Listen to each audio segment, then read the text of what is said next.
Welcome back to Roslyn Court. My name's Morag Butler. This evening we have Ben Paley here, which is going to be exciting. I have to tell you, especially you people at home, there's a raffle. If you take part in the live chat during the concert, you will be put in the raffle, okay? If you donate, if you donate to the putting on of this concert, you will be put in the raffle. What will you win, you ask me? Well, what you might win is Ben Paley CD, which I'm doing that because they're behind me, or Who Gives a Crap toilet roll. Yes. Right. Before we let him loose on the stage, two things are going to happen. I'm going to sing a song because you can't stop me. And the other thing is that Sarah Tate is going to do a poem for us, which is brilliant. Yeah. So, I'm going to do a Randy Newman song. Yee.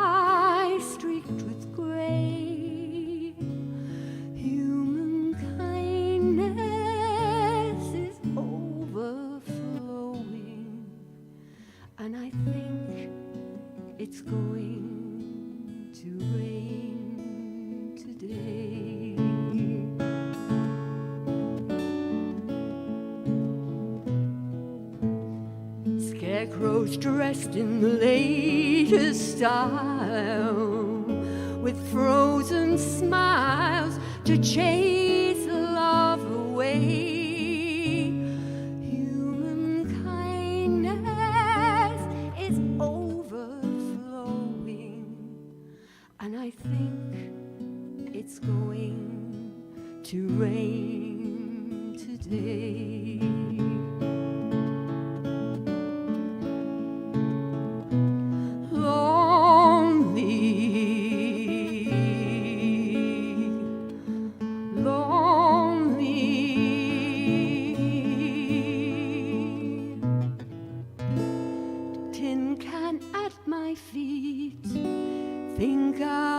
It down the street.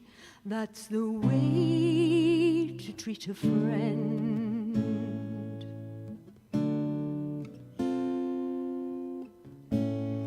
Right before me, signs implore me to help the needy and show them the way.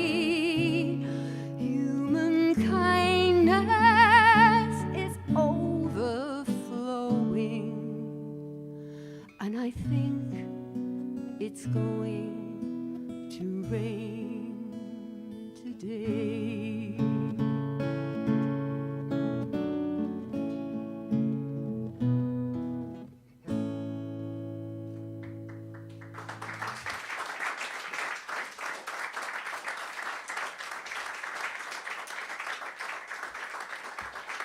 Thank you, thank you. Please, can you welcome to the stage Sarah Tate, who's going to read us one of her poems. Sarah comes regularly.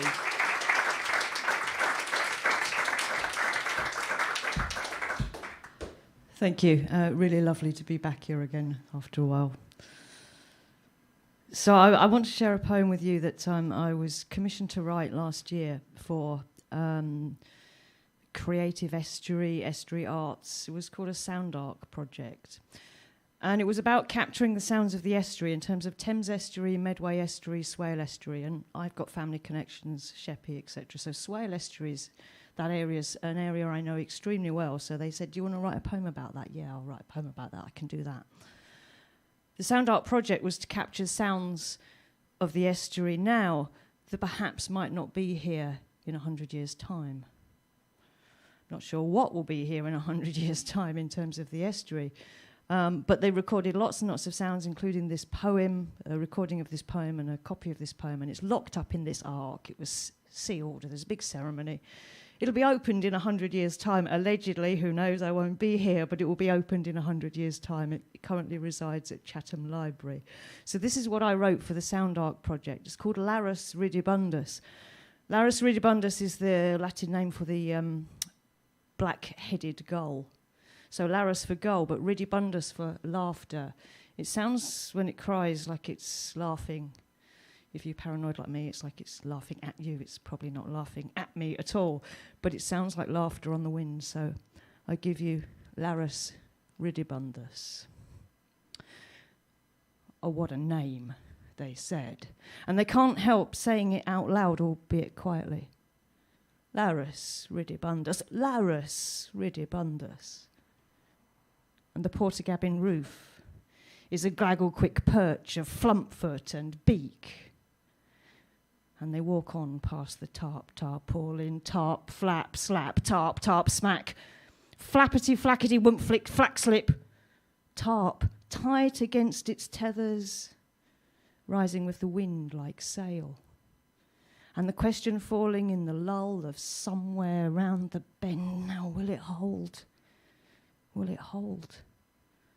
And the question, as the scaffolders then bang and shout, yeah, mate, to me, mate, yeah, with a clatter, clink, chong, clang, metal pole on changling pole, with the engine idling, and the radios blare, guilty feet ain't got no rhythm, all out of time with the clang, crink, clash, and they walk on past, wondering if it's a rule of scaffolders to be as loud as possible, as on the marsh path's emptying way, they think they hear, though indistinct, a chuckle of their name on the wind, called out behind and round the path, rung up ahead, as they step their steps in smiling time and say out loud, Larus ridibundus, Larus ridibundus.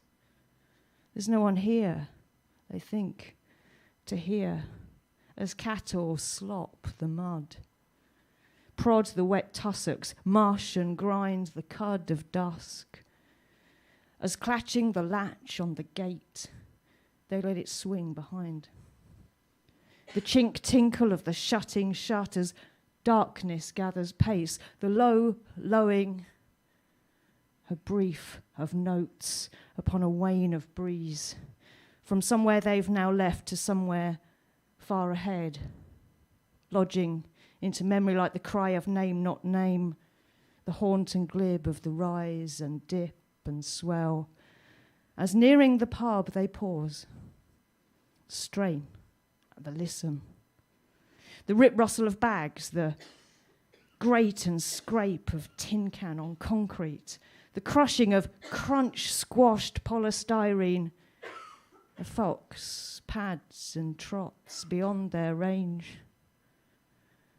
The tick-click of their electronic lighter flicks the night, reassures the edge. Key turns a lock, unseen. Shadows round the bend hint shapes. Blend the echoed tide, meet the ripple of a shore hollowed. And from down there where there's no one, quite clear the jingle in and jinkle on of coins jangled in a pocket. The easy sound of loose change, distinct, with no one there to see. Glad of sounds of life inside the pub, they push the squeak of door. Debit card in hand, step inside. As gulls beat the sky with white. Larus ridibundus, the gluggle, giggle, screech of the quickly rising tide. Thank you very much. Thank you, Sarah Tate.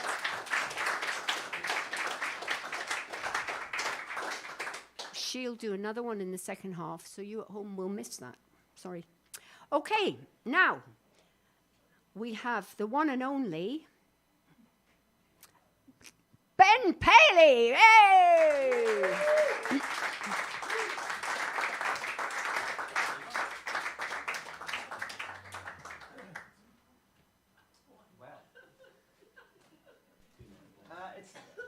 really, I mean, it's the kind of thing people always say, isn't it? But it is genuinely a great pleasure to be here. I've heard a lot about this place, and I've been really looking forward to coming here and playing some music.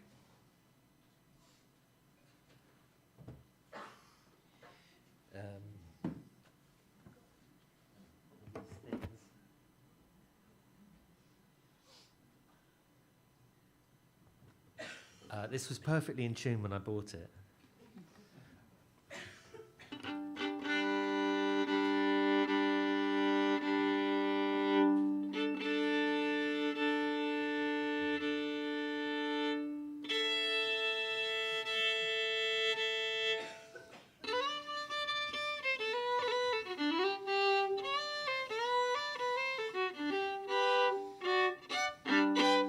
Sounds kind of all right, doesn't it?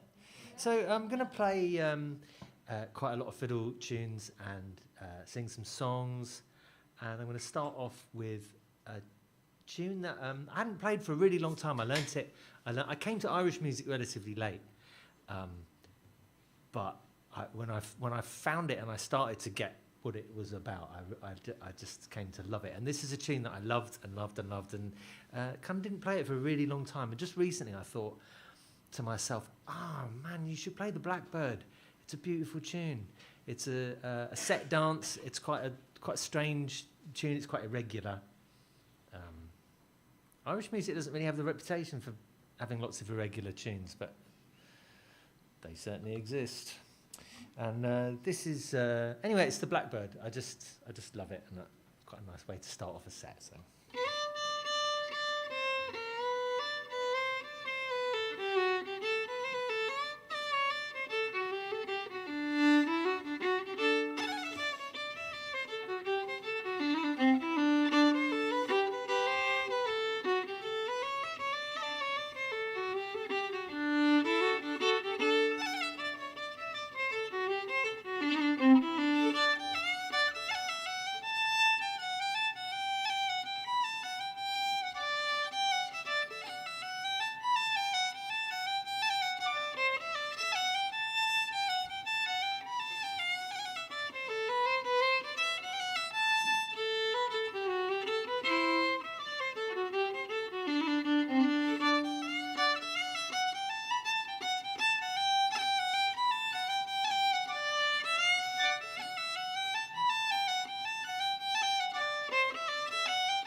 Thank you very much.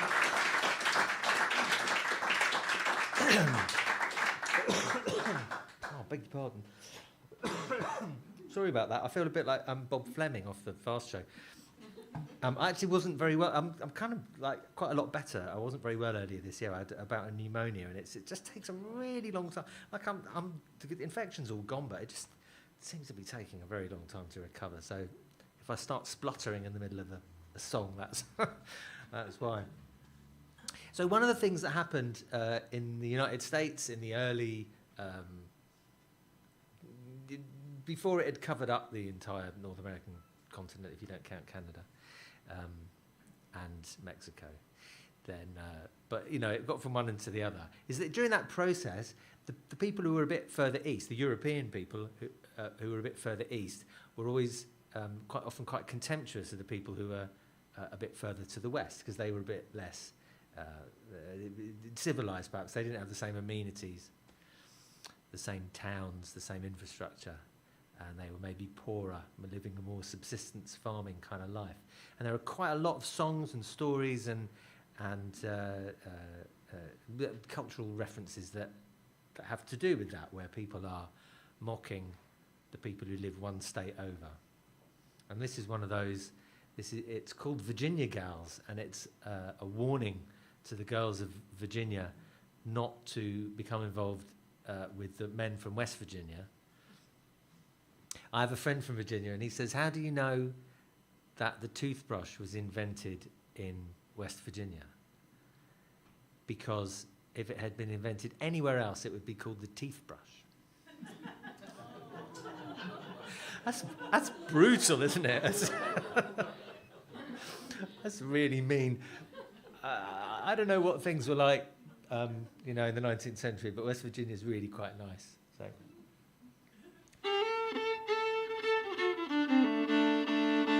I've heard versions of this song. Oh, Elizabeth and Sandy LaPrelle did a beautiful version of it, with where the little menu that's mentioned in it actually sounded quite nice, but in this version it doesn't really.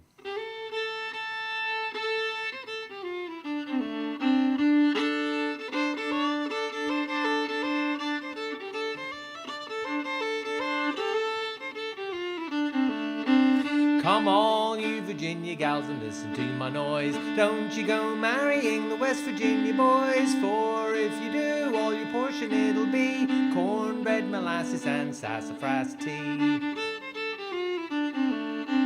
Oh, when a West Virginia boy falls in love, first he calls you honey, then it's turtle dove. When you get married, it's no such a thing, but get up and get my breakfast, you good for nothing thing.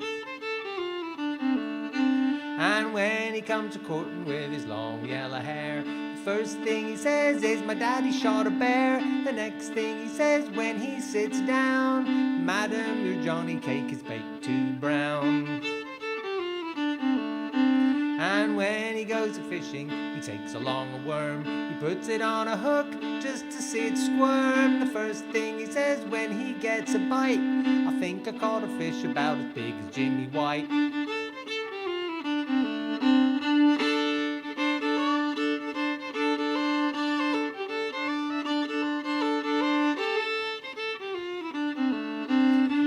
Living in a cabin with a great log wall, nary a window in it any place at all, a sandstone chimney and a puncheon floor, clapboard roof and a button door.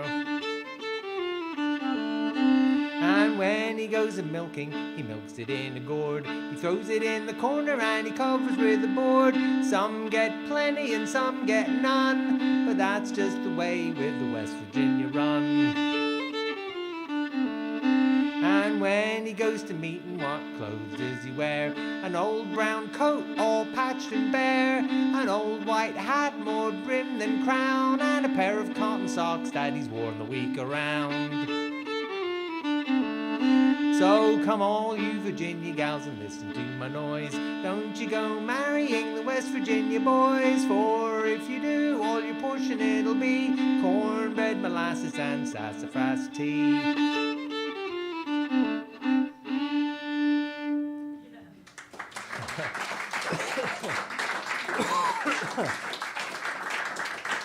I love that. I think, like in common with a lot of that kind of material, it balances. It's quite funny, and it's also, it's about abject poverty as well at the same time. So that's not that funny in itself. Oh, I got that version from my dad. It was a song that he sang.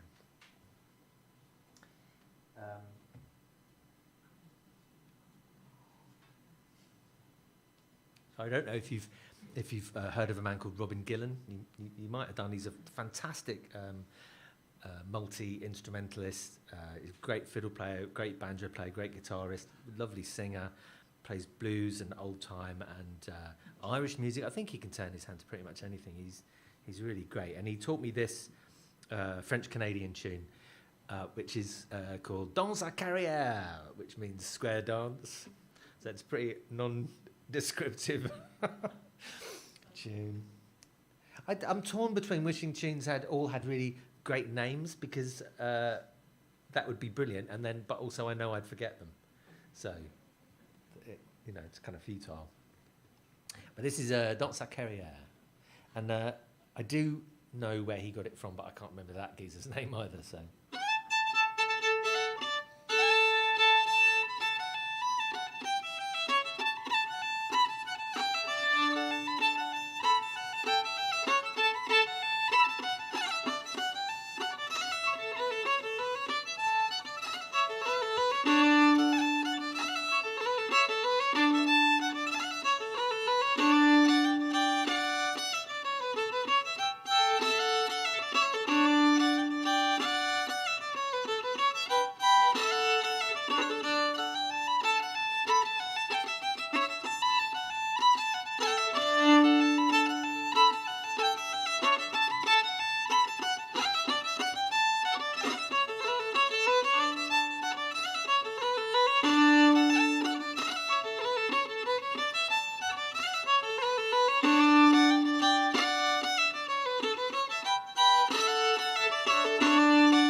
It's got so much optimism, isn't it?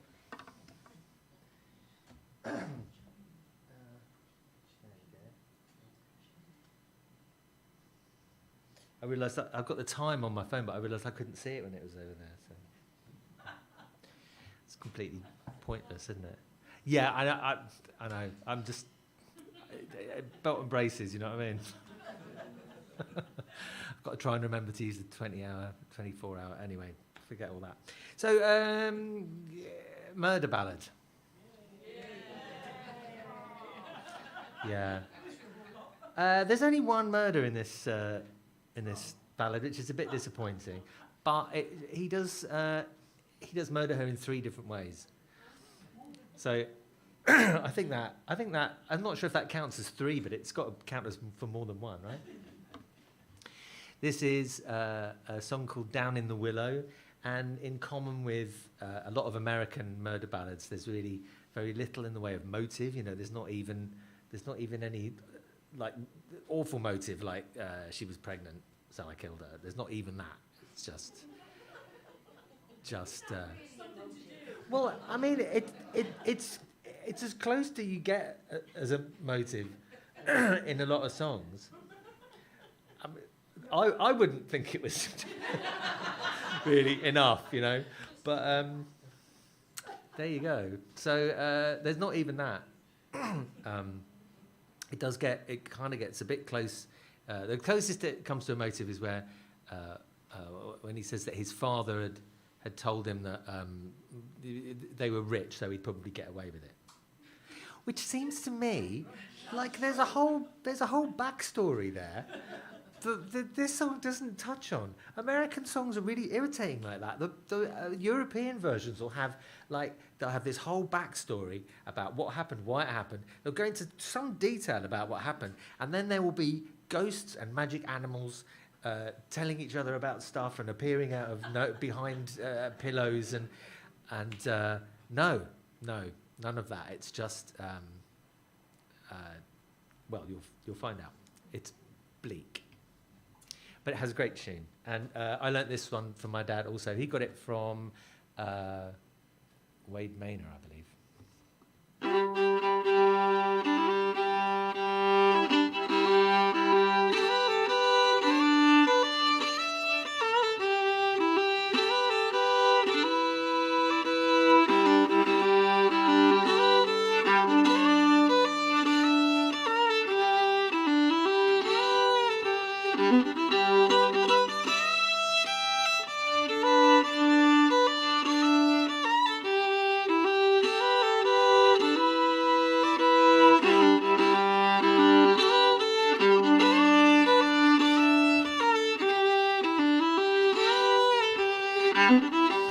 Down in the willow garden where me and my love did meet, there we sat a-courting, my love dropped off to sleep. I had a bottle of the burbling wine my true love did not know. So there I murdered that dear little girl down under the banks below. Sorry, it actually says, there I poisoned that dear little girl down under the banks below. I threw her into the river, which was a dreadful sight. I stabbed her with my dagger, which was a bloody knife. My father often told me that money would set me free if I would murder that dear little girl whose name was Rose Connolly.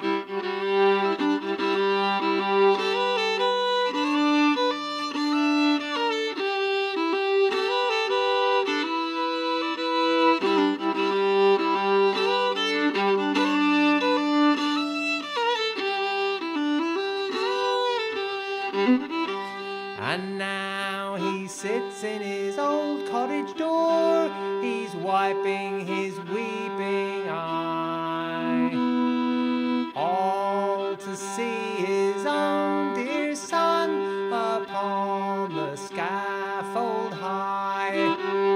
My race is run beneath the sun, and hell is now waiting for me, since I did murder that girl that I loved, whose name was Rose Connolly.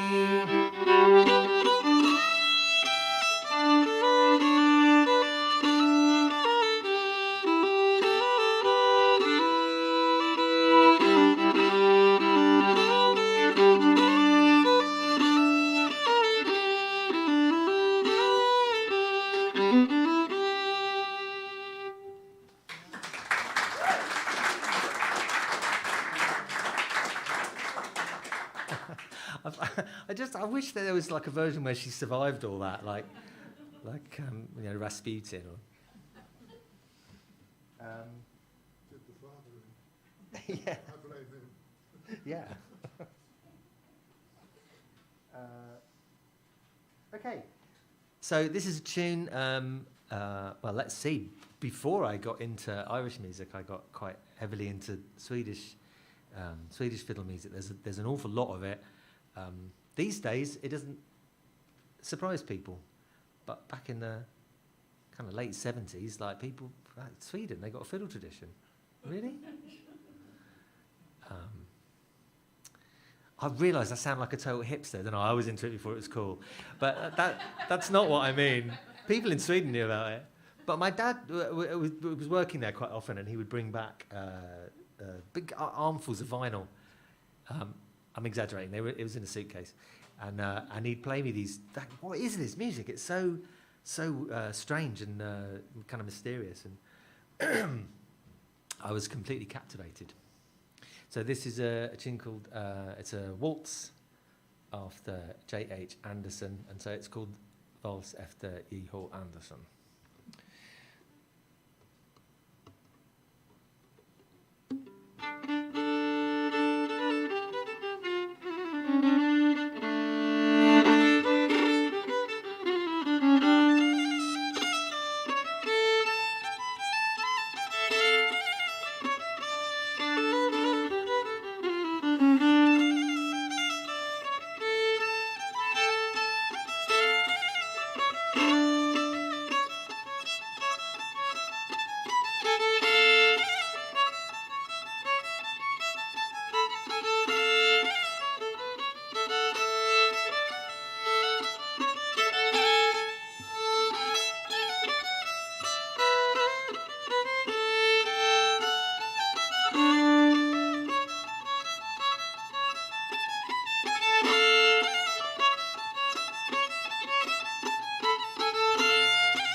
Thank you.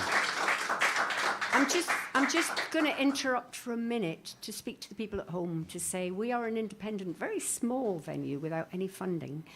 We don't aim to make a profit, which is a good idea because we don't make one.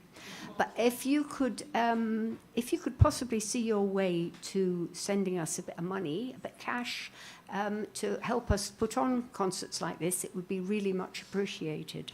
And I was thinking maybe you could send, if everybody watched sent £1, it would be brilliant. Or maybe £3 or £5 or whatever you've made on the fiddle this week. Yeah! So Ben, where can these lovely people at home, our lovely viewer, where can she buy your CDs? If you go to benpaley.com, then there are links there to... there's a little shop where you can get some CDs, and there's also a link to my Bandcamp page where you can download things. Brilliant. Wonderful. Yes. And just name dropping, I used to go to Islington Folk Club where Tom Paley used to play. He was, yeah, He that's did. nice. Me and the Paleys were like He that. did indeed, yeah. Okay. Please, carry on. Thank Thank you very you. much, I will. Thank you.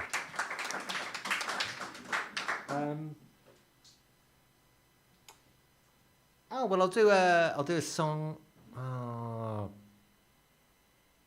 do a song that I got from my dad. This goes back to the New Lost City Ramblers days. It's called Run Mountain, and it's kind of like it's kind of partly a tune, you know, but it's got some words, so I count it as a song.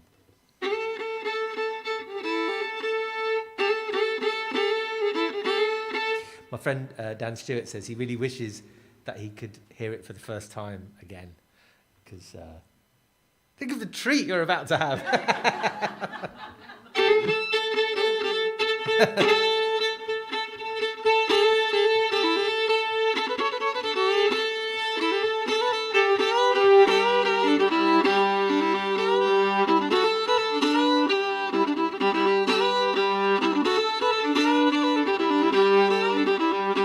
I went up the mountain, I gave my horn a blow. I thought I heard a pretty girl say, yonder comes my beau. Run mountain, chuck a little hell, run mountain, chuck a little hell, run mountain, chuck a little hell, there you'll get your fill.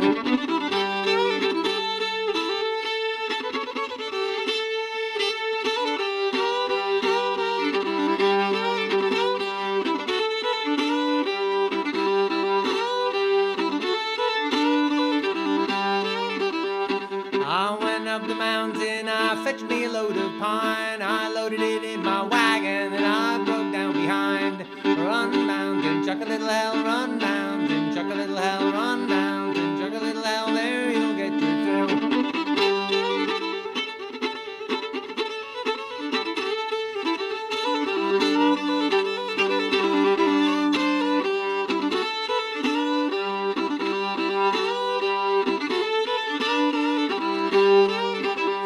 My wife died on a Monday, Tuesday she was buried, Wednesday was my courting day, Thursday I was married. Run mountain, chuck a little hell, run mountain, chuck a little hell, run mountain, chuck a little hell, there you'll get your thrill.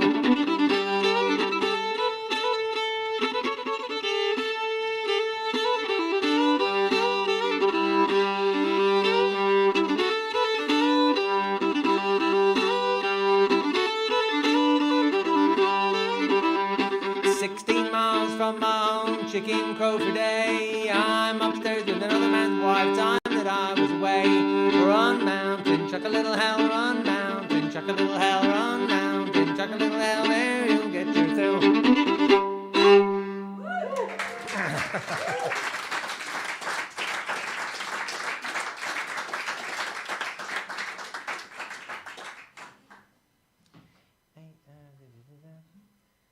So I'm just trying to keep track of what I'm doing. So a little while ago, I became two grandfathers. You see what I mean? Just over 10 weeks. It doesn't seem like 10 weeks. It's great. She's fantastic. Obviously, it's brilliant. And I haven't written her a tune yet, but I have written a tune for my pre-existing granddaughter, who was born a couple of years ago. And so I'm going to play that. Sylvia will get her own tune, but in the meantime, she's sharing Andy's tune. This is called The Thrill of Embarkation. And for some reason, I thought what babies really like is 7/8 time.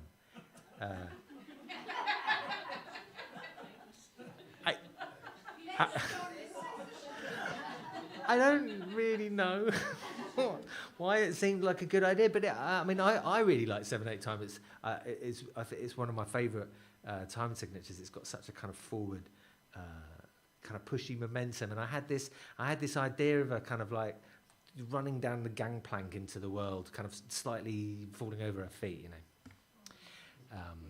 And 7/8. I mean, she hasn't got 7 legs or anything, but it's or 3.5. I don't know how many you'd need to make it make sense, but anyway, I decided to. It's like it's cowardice. You know when you listen to like that Dave Brubeck album, and it's and lots of stuff is in like 5 time and 9 time. It's a great album, but I always thought they'd chickened out because they do something in 5, and then when it came to soloing, they'd all sit back and get back into a 4/4 groove. You know, it's like no, that's really you should be soloing in 5. Otherwise, you're just showing off. You know, it shows like a commitment. I felt so.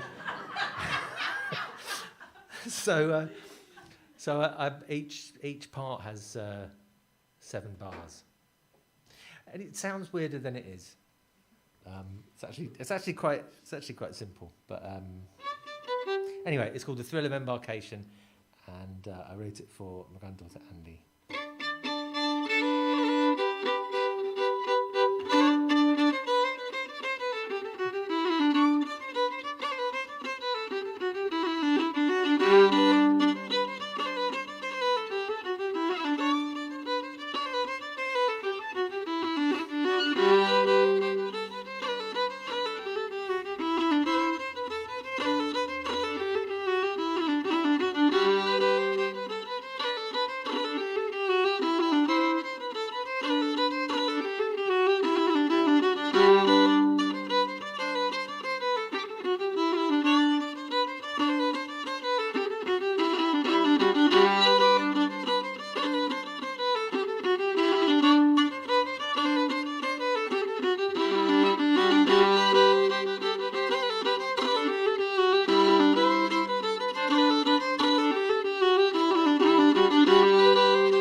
I didn't display enough commitment to do it 7 times, but that might have demanded too much commitment from you. So, let me see.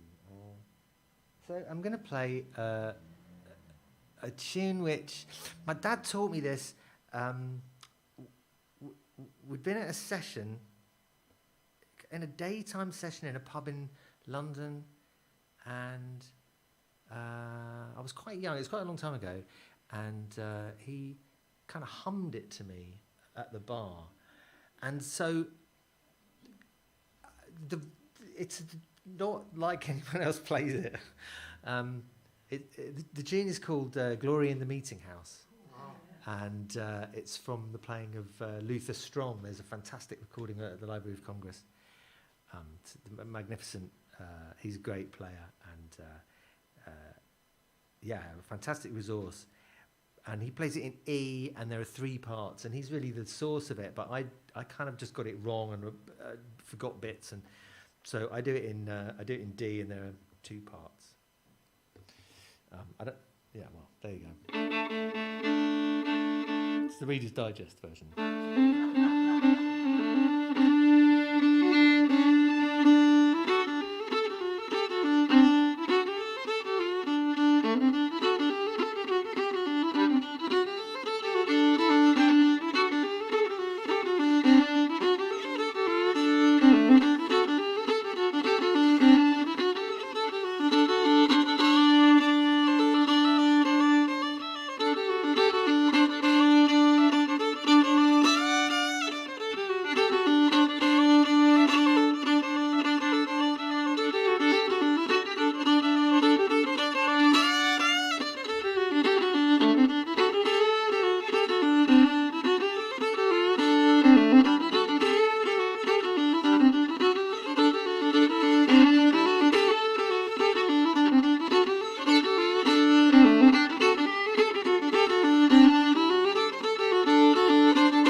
Thank you.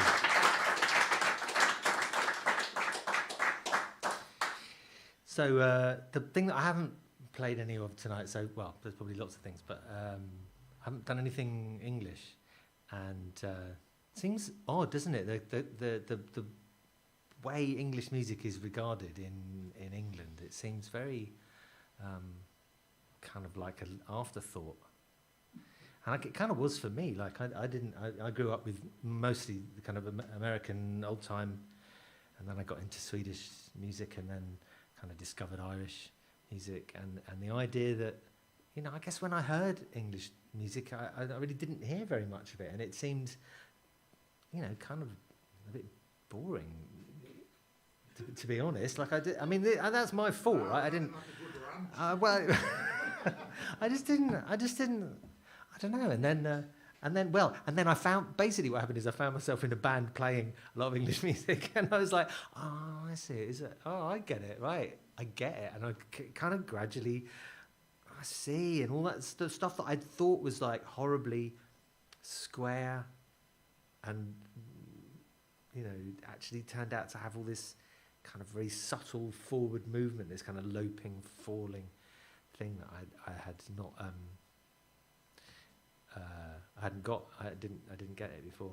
So anyway, this is a tune. This is an Irish tune, which came. I mean, okay, I've got a theory about this as well, right? That I don't think that it really makes that much sense to talk about Irish tunes and English tunes and Scottish tunes. And I know there are some where you can say, well, that's definitely from here, that's definitely from here. But really, there have been people moving around on these islands, sharing music for thousands of years. And of course, there are separate national identities. I'd be the last person to want to argue against that. But music has a way of seeping through all that, and I think I think it's a less helpful and useful distinction than people think it is. And this tune is one that came from Ireland and was brought into the English tradition, I think as late as the 1970s, by a English Paley band whose name I'm not sure I ever knew. I think I know somebody who knows what they are, but anyway, now it's played pretty commonly in England, and it's called The Dark Girl Dressed in Blue.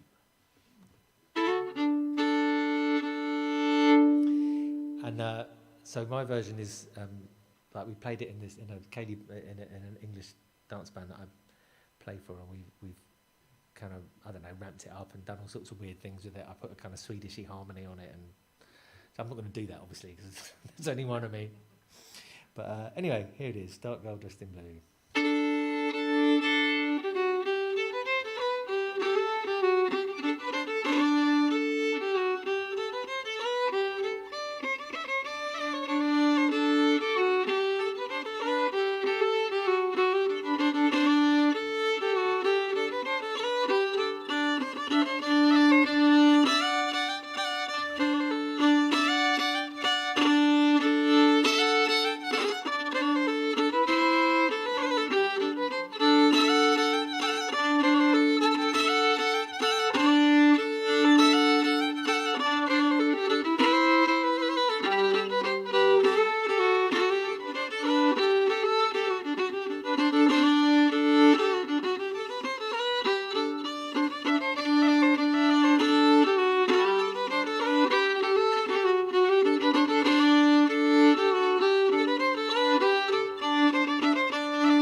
so much in there, isn't there?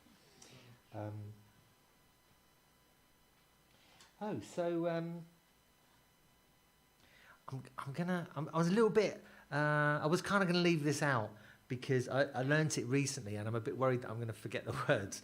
But I'm just really enjoying it. It's a song about massive mayhem and destruction that happened in the United States in about. I was going to look this up as well. I think it was about 1910.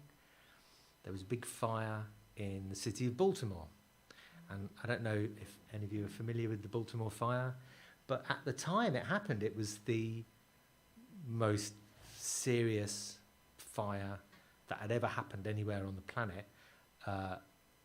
If you don't count like the Library of Alexandria, and purely in terms of financial, property damage, because nobody died. The whole of the centre of the city was completely laid waste, but nobody died, which is just extraordinary. Yeah. So it says their efforts all proved in vain in the song, and I just think they didn't really. Nobody died. That's so. Yeah. So this was, I think, it was actually written by the North Carolina Ramblers by Charlie Paul. I'm not sure. Anyway, that's where my dad got it from. And it has a chorus which is quite long and complicated, so I'm not going to teach you the whole chorus, but it does begin with the words fire, fire. So I'd like to think you could join in on that. And it ends up, fair Baltimore, a beautiful city, which I don't know if... Actually, I've not been to Baltimore. My mum's from Maryland, which is the state in which Baltimore exists, but I've never been to Baltimore, and I've seen The Wire. It doesn't look great.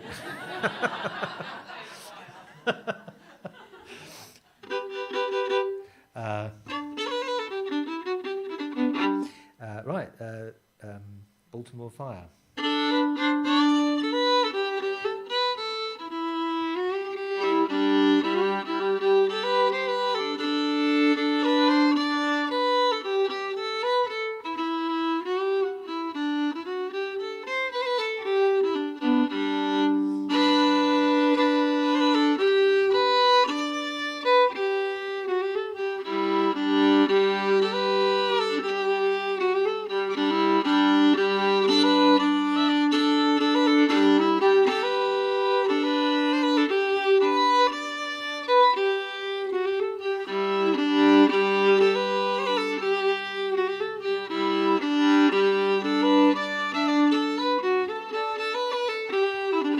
It was only through a fault and by an error that I heard the cry I ever shall remember. A fire seemed to cast its burning ember on another fated city of our land. Fire, fire, I heard the cry from every breeze that passes by. All the world was one sad cry of pity. Strong men in anguish prayed, crying loud to heaven for aid, while the fire in ruins was laid. Fair Baltimore, a beautiful city.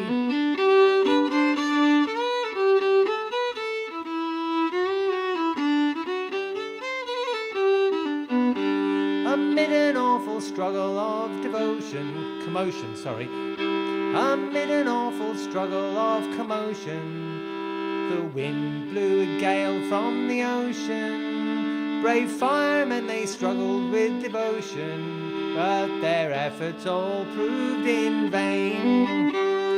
Fire, fire, I heard the cry from every breeze that passes by. All the world was one sad cry of pity. Strong men in anguish prayed, crying loud to heaven for aid, while the fire in ruins was laid. Fair Baltimore, a beautiful city.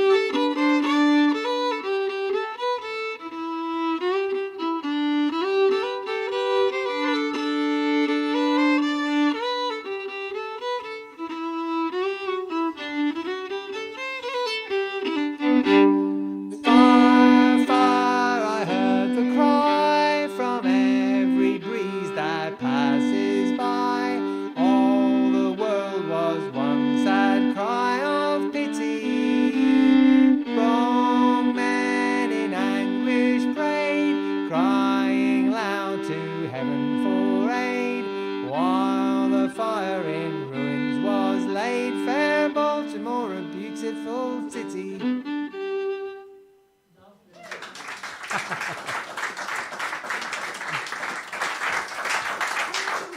Oh, two, okay.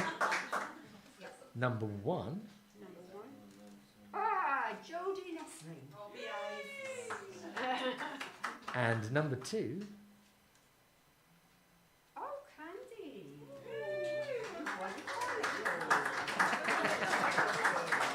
Oh, thank you. One more song, please. And then we have a break. Thank you. One more. So, lyrically, this is beautiful. It uses slang. It's very slangy, and it's the slang of a really particular time and place. I'm not exactly sure where that is, but the window is very small because it must be a time when electric light was a bit of a novelty, but on the other hand, you could see it. It wasn't that. It wasn't like, oh, it's magic. But it was, not something you saw every day. And I think the window of where exactly that was probably swept across the United States over the course of 10 or 20 years, maybe. Sometimes it's called the Wagon Yard, sometimes it's called Jolly Farmer, depending on whether you like to name your songs after the venue or the protagonist.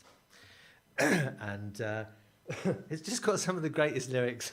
I'm not going to point them out to you because that would spoil it, but you'll hear them hopefully.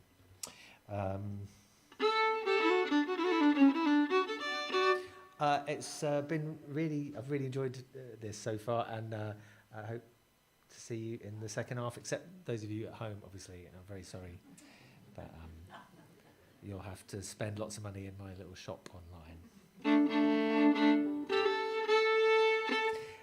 Jolly Farmer.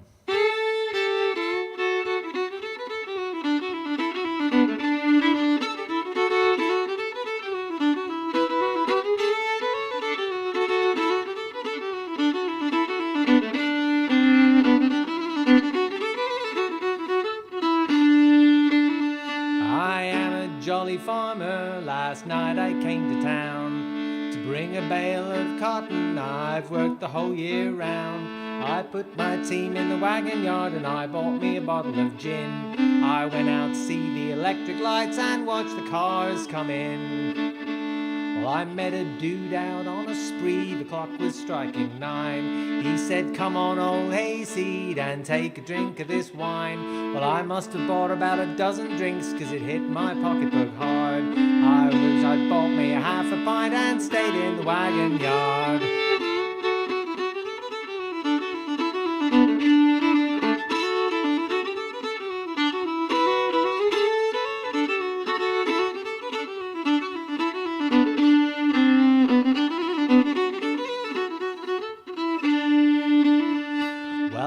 Deacon in a hard-shell church over by Possum's Trot. If the sisters hear about my spree, it's bound to get them hot. I went out on a party, I led the pace that kills. When I woke up, that gang had gone and left me all the bills. I found them on the corner by Soul Salvation Hall. That drunken bunch was out there singing, Jesus pays it all. They put me out in a dry goods box, oh Lord, my pillow was hard. I wish I'd bought me a half a pint and stayed in the wagon yard.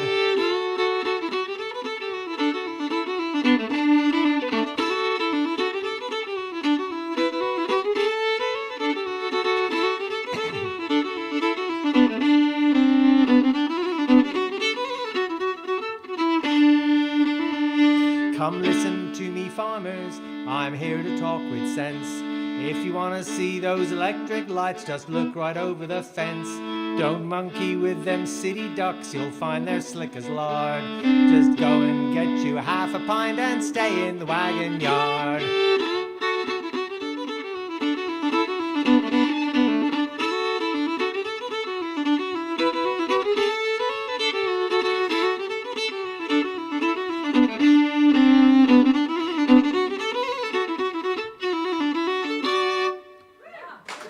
Thank you very much. Brilliant, thank you. Ben Paley! Hooray!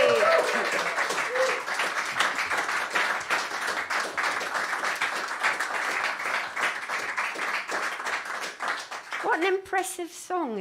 It rhymed trucks and ducks. Yeah.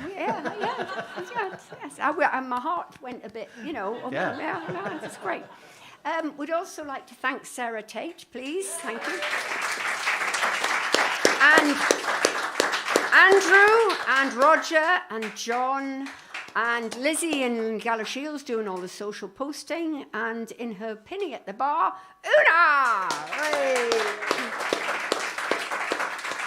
Now, next week, I have to say, when you choose your CD, you do have the option of the cassette. It's the first time that anyone has brought a cassette, which I think is very impressive. I think you should go for it just for the sake of it. Yeah. No, hey, has anyone here got a cassette player? Oh, impressive. Yay. And do you use a pencil to... let's not go there. Next week, we have Jez Hellard and the Ducella Orchestra, which are just... Have you seen them? I mean, they're fantastic. Great. Yeah, really, really good evening. When he starts on his harmonica, there's no stopping him. And very clever, very long songs, very wordy, but very clever. I like them. And apparently Piotr's coming on the fiddle as well, which is exciting. The week after that is for the 11th to the 18th, is Broadstairs Folk Week. I'm going to be there in the Sailing Club in the afternoon every day. Well done, Maura. Thank you very much. And I've got Fale Naoki, Paula Ryan, Will Rees, Becky Syson, Harmony Bow. Harmony Bow can't come. Her mum bought her a holiday. Would you believe? Isn't that awful? Yeah. Ruby Tipple, Simon Kerr, Ian Petrie. Who is it? I can't imagine. Danny Tonks, Snottle Dogs, Lynn Herod, Pat Turner, Daisy and Moore, George Sansom, yeah! Morag Butler, Cohen Braithwaite, Kilcoyne, yes. Now, in August, we normally don't do anything here, but we're actually going to do some open mics on the 24th and the 31st. So if you'd like to come along with us, your favourite song, that would be really, really brilliant. And it's just been pointed out to me that we are selling programmes for Folk Week here at the door. If you'd like to part with £6, you can get a programme. On September the 7th, Ruby Tipple, we all know Ruby, lives round here. She's just about to go to university, but before she goes... she's going to launch her CD here on the 7th, which is going to be very exciting. On the 14th, we've got Friction Farm, which are a couple from Baton Rouge, which is very close to New Orleans. And they're going to sing songs from America and songs what they have writ. And they're sort of humorous. They're funny and insightful, and they're good. Have a look them up. They're great. And buy tickets for them. Monday night is a scratch band, if you'd like to bring an instrument along and have a play. That would be marvellous.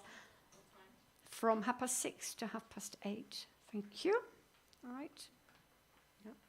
Thank you. Keeping me straight from the side there. Once more, for the people at home, let's say thank you to Ben and to Sarah. We are going to take a break, and then we're going to do more of the same, and we'll see you next week with Jez Hellard and the Ducella Orchestra, what is nothing to do with ukuleles. Okay, see you then. Bye.